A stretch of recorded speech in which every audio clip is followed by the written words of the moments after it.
I found out my husband proposed to another woman while he was still married to me, using my credit cards, eating the meals I cooked, sitting across from me every night, and telling me he wasn't ready for a baby plan. When I finally confronted him, he didn't panic. He didn't deny it.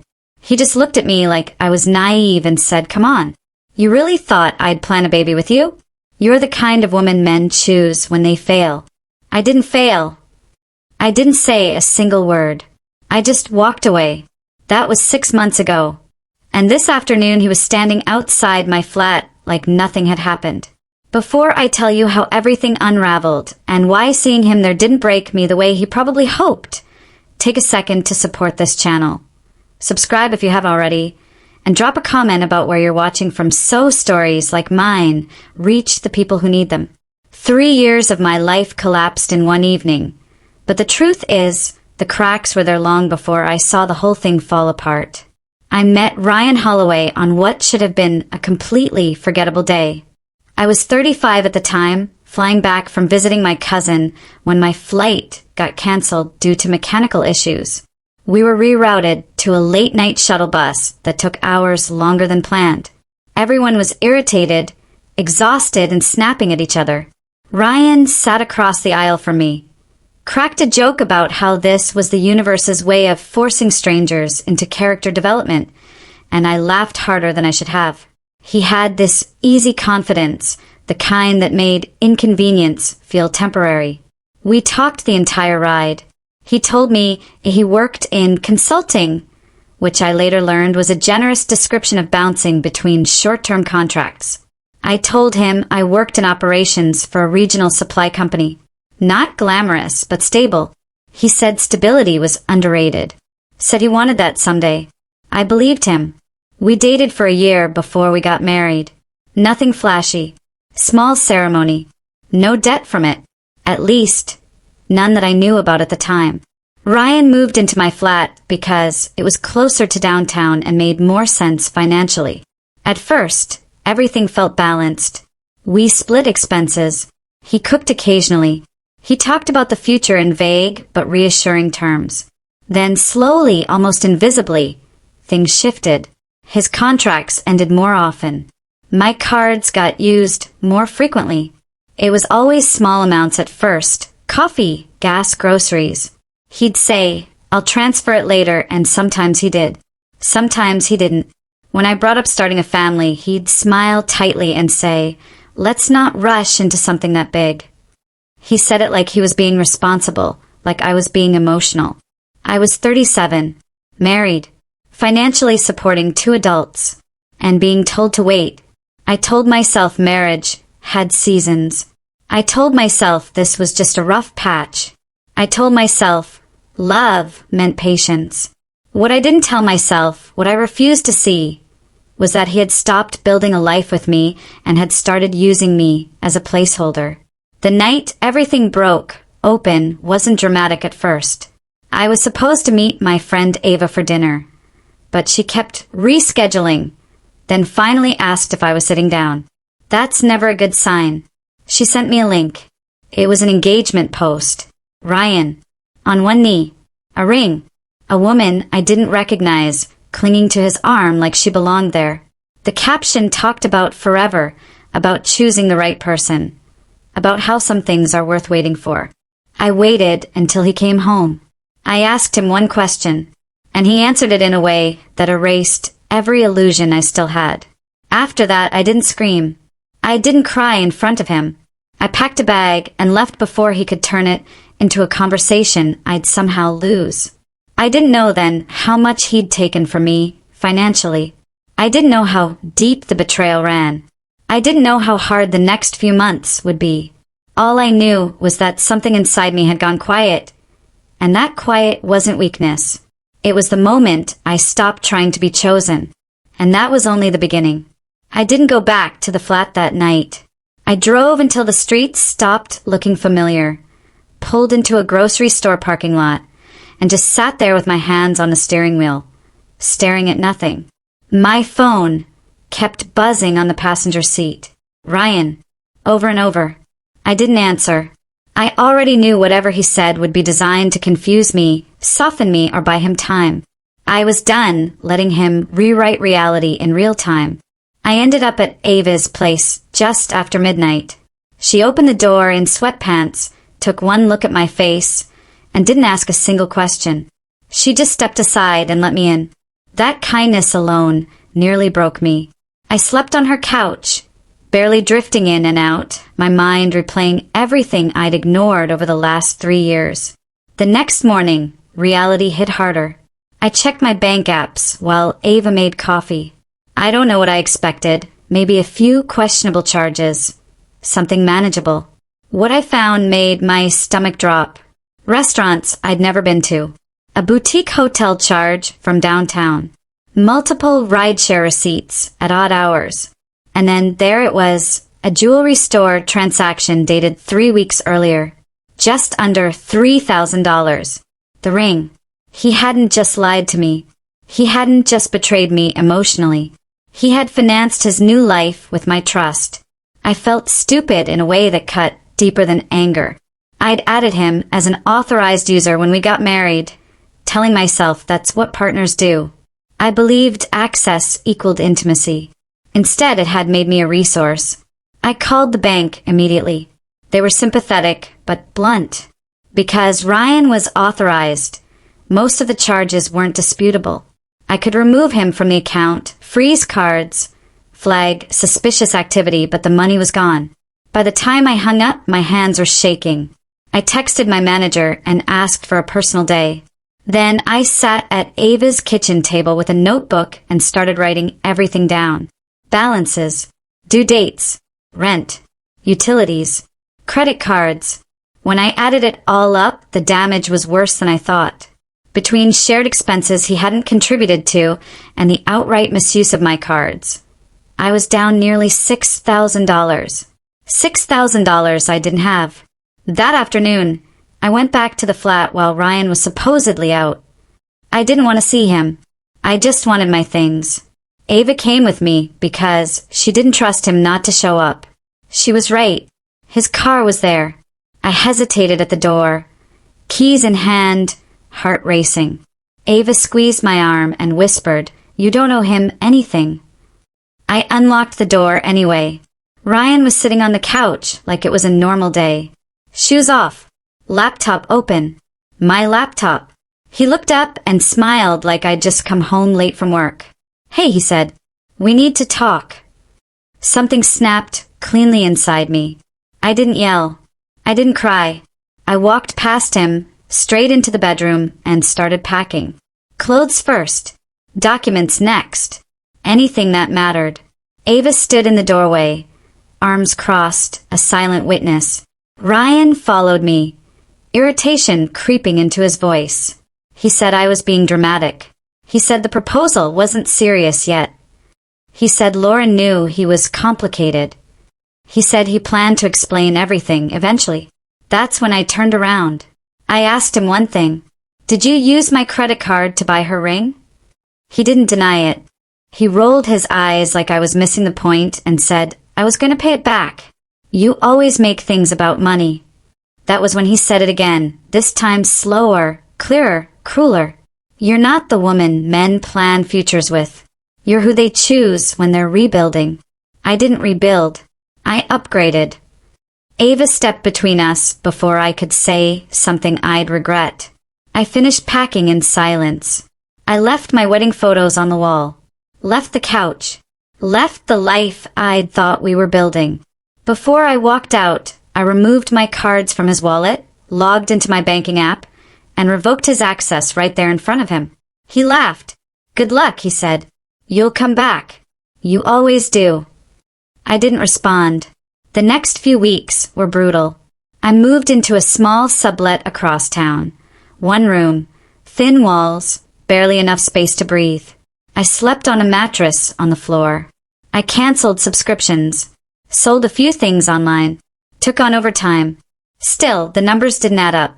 Then, 2 weeks later, I lost my job. Restructuring, they said. Nothing personal. Severance that barely covered 1 month's rent. I walked out of that building numb, clutching a folder that felt heavier than it should. I sat in my car and laughed hysterically for a full minute before the tears came. It felt cosmic, like the universe was testing how much I could lose before I stopped standing. I applied everywhere, sent out dozens of resumes, heard nothing back. Bills piled up. I rationed groceries, ate rice and eggs for days. I told myself it was temporary. Ryan didn't disappear. He texted from new numbers, left voicemails apologizing one day and blaming me the next. Said Lauren had misunderstood things. Said she'd left him.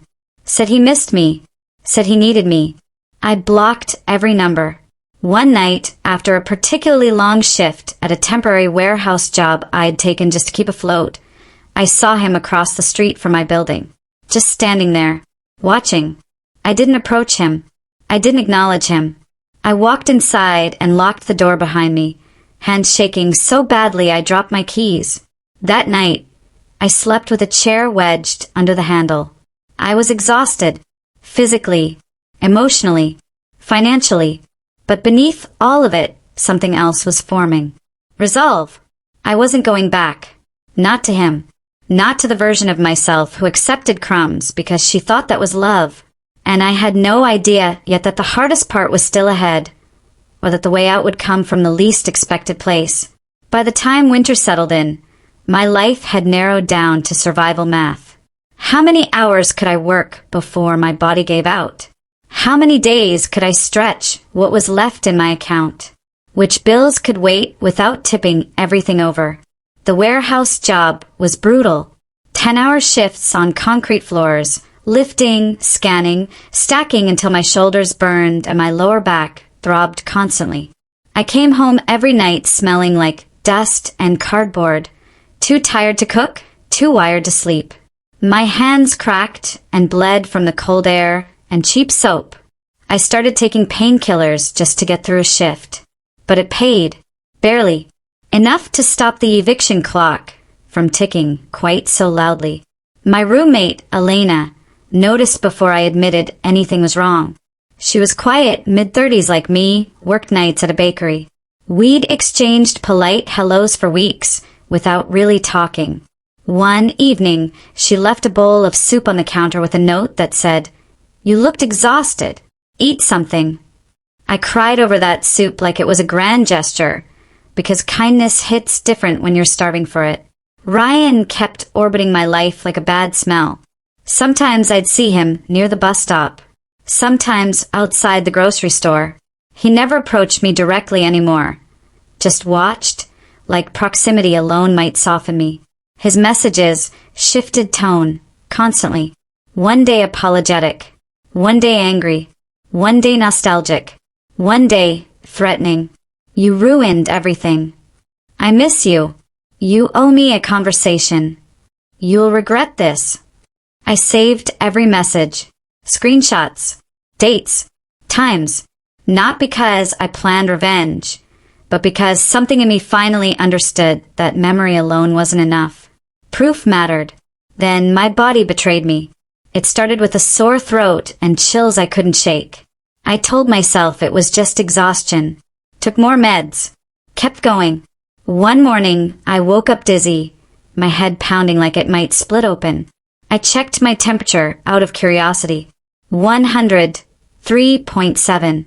I laughed out loud, then immediately sat down because the room spun.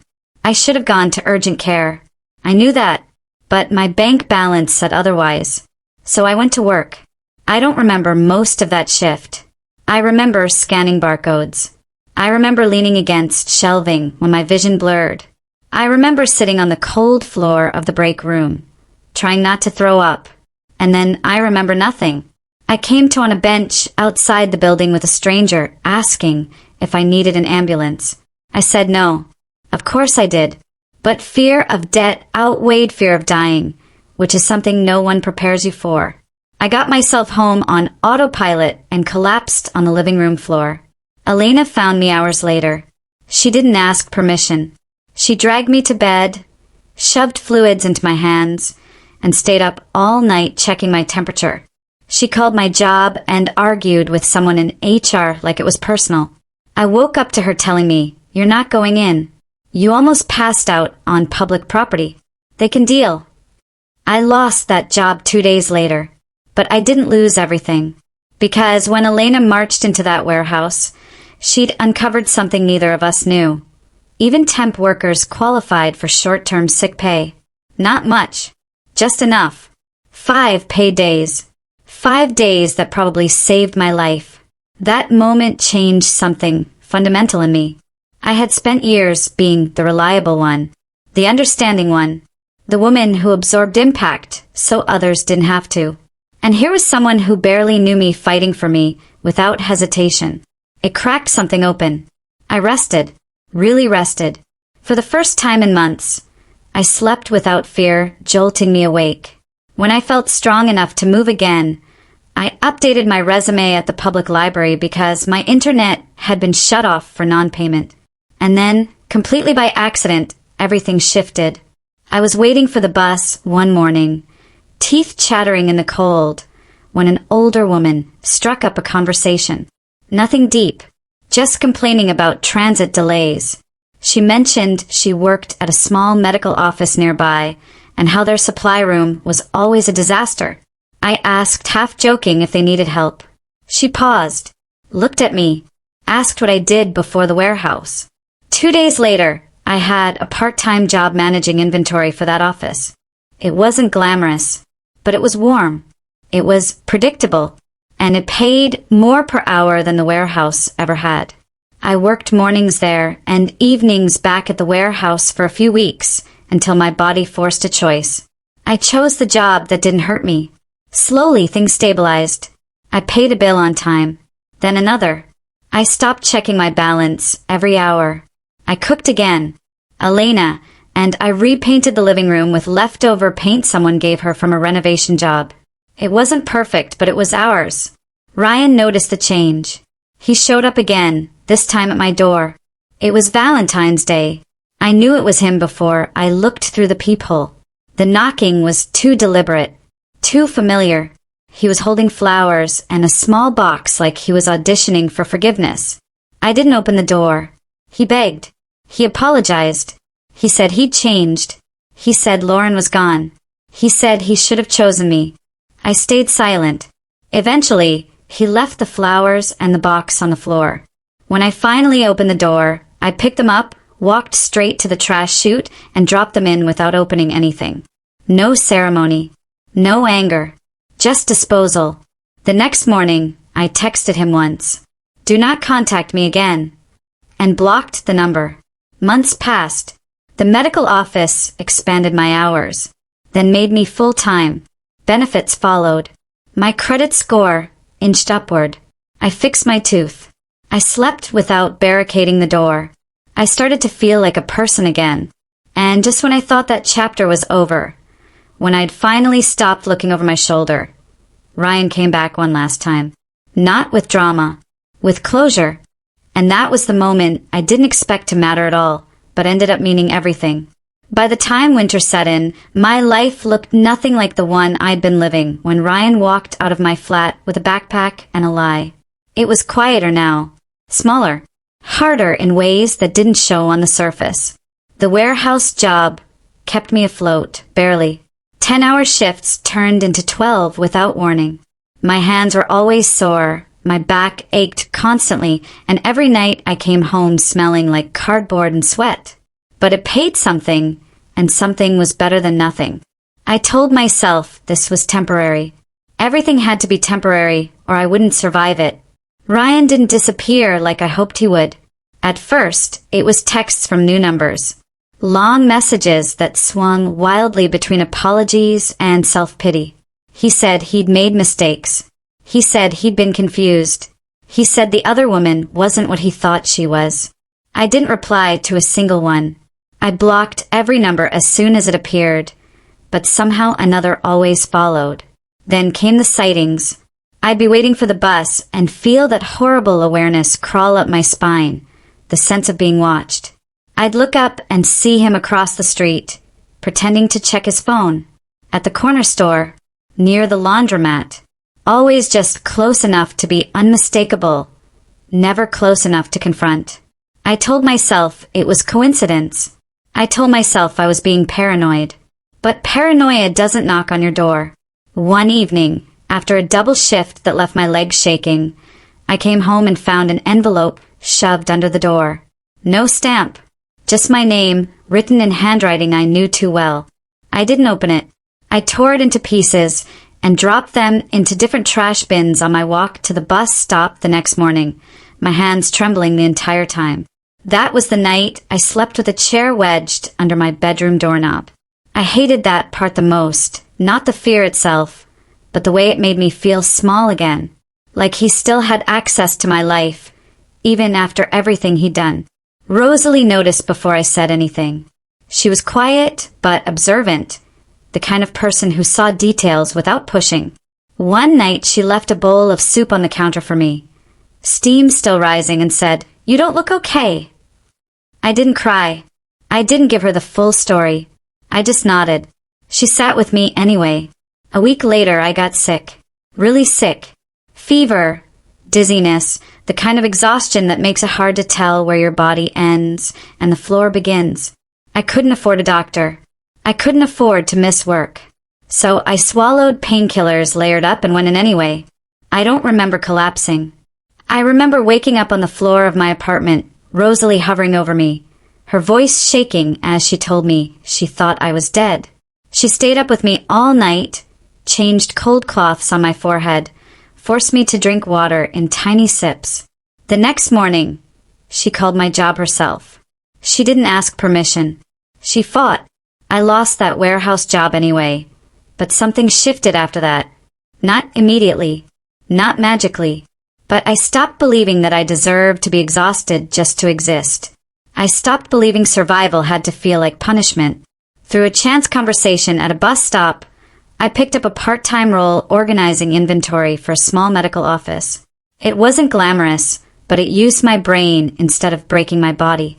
I worked both jobs for weeks, barely sleeping, barely eating, but slowly, finally, things stabilized. Ryan faded into the background. The text slowed. The sighting stopped. I still checked locks twice before bed. Still jumped at unexpected knocks, but the constant tension eased. Then Valentine's Day came. I was alone that night, halfway through a frozen pizza, when someone started pounding on my door. Not knocking. Pounding. My heart slammed into my ribs. I didn't move. I didn't breathe. I looked through the peephole. It was him. He called my name softly at first, then louder. Said he just wanted to talk. Said he'd changed. Said he had something for me. I stayed silent until the footsteps finally retreated down the hall. When I opened the door later, there was a cheap bouquet on the floor, a small velvet box, a note asking for another chance. I threw it all away. No ceremony. No hesitation. That was the moment I knew he no longer had power over me. What I didn't know yet, what I couldn't have predicted, was that months later, after I'd rebuilt myself piece by piece, after I'd stopped looking over my shoulder, after I'd finally felt safe again, he would show up one last time. And this time, the ending would be on my terms. By the time Ryan showed up again, my life had settled into something that finally felt like mine. Not perfect, not easy, but stable in a way I hadn't known in years. I was 38 by then. Not the woman who'd met him on a delayed trip and laughed too easily at his jokes. Not the wife who'd covered bills while being told to wait, for commitment, for babies, for respect. I was someone quieter now. Someone who paid attention to her instincts. Someone who locked doors without guilt and slept without waiting for footsteps in the hall. That afternoon started like any other. I'd worked a full shift at the medical office, reorganizing supply orders and updating inventory logs. The office manager trusted me completely now. I had benefits, a modest raise, predictable hours. When I got home, I was tired in a good way, the kind of tired that comes from effort, not fear. I remember thinking about dinner as I climbed the stairs. Leftovers, maybe soup, something simple. That's when I saw him. Ryan was standing outside my flat, hands visible, shoulders tense. Not leaning against the wall like he owned the space. Not knocking. Just standing there, waiting. My first instinct was panic. My second was anger. But both passed quickly, replaced by something steadier. Clarity, he looked different. Healthier, somehow. Not polished. Just real. No designer jacket. No smug posture. No sense that he was in control. "I'm not here to stay," he said quickly when he saw me freeze. "I swear. I'm leaving town. I just needed to give you something." I didn't invite him in. I didn't step closer either. "What?" I asked. He held out a small gift bag and an envelope. "I'm moving tonight," he said. "I won't come back." I studied his face, searching for the familiar manipulation. The angle. The hook. It wasn't there. "Say it," I told him. "Why you're really here." He exhaled slowly. "Because I owe you, and because I don't want to carry this anymore." I took the bag and envelope, keeping the door between us. Inside the envelope was cash. Not everything, but enough to acknowledge the damage. Enough to tell me he finally understood it was real. Inside the bag was the ring. The ring he'd bought for another woman with my money. The ring that had shattered my marriage and my sense of safety in one night. I stared at it, waiting for pain. There wasn't any. "She threw it back at me when she left," he said quietly. "I thought about selling it. Thought about keeping it. But it was never mine. It was always yours." That sentence landed differently than he probably intended. It wasn't the ring that mattered. It was the moment. For years, he'd controlled the narrative, what I deserved, what I should accept, what I should wait for. Now he was standing there with nothing left to bargain with. "Why now?" I asked. "Because I finally understand what I did," he said. "And because I don't expect anything from you." I believed him. That surprised me more than anything. "I'll take it," I said, closing the bag. "But this doesn't mean forgiveness. And it doesn't mean access." "I know," he said quickly. "I don't want access." I nodded once. "Then you should go." He hesitated, then stepped back. "I really am sorry. For everything." I didn't answer. He turned and walked away, footsteps fading down the stairwell. I locked the door behind me and waited for the emotional crash I expected. It never came. The next day, I sold the ring. It wasn't worth nearly what he'd paid. The stone was smaller than it looked. The setting generic. I deposited the money into my savings and didn't look back. Life didn't magically transform after that. I still double-check locks some nights. I still tense when an unknown number texts me. Trauma doesn't disappear just because you've learned from it. But my life kept improving quietly, steadily. The medical office offered me a full-time role. Rosalie eventually moved in with her boyfriend, and I found a new roommate through work who paid on time and respected boundaries. My credit score climbed. My debt shrank. My apartment started to feel like a home again instead of a place I hid. I even dated a little. Nothing serious. Nothing rushed. I learned that love doesn't feel like anxiety. It doesn't shrink you. It doesn't ask you to endure disrespect to earn affection. The woman I was when Ryan said those cruel words, when he told me I was the kind of woman men chose when they failed, she wasn't weak. She was loyal. She was hopeful. She just gave her loyalty to someone who didn't deserve it. Now I give it to myself first. Ryan sends payments occasionally, sometimes late, sometimes early, sometimes not at all for a month.